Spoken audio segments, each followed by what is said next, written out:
কে chain পড়ে গেছে, কোনো প্রবলেম নেই, আমি তুলে দিচ্ছি।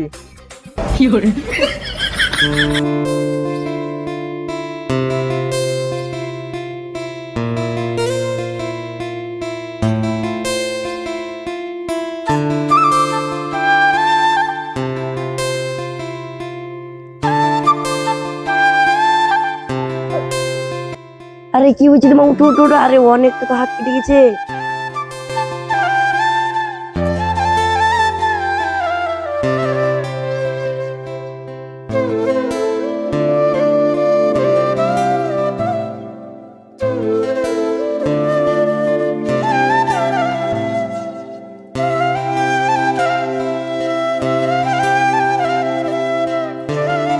বুঝলি ভাই, মেয়েটা অনেক সুন্দর ছিল, আমি আর প্রেমে পড়ে গেছি।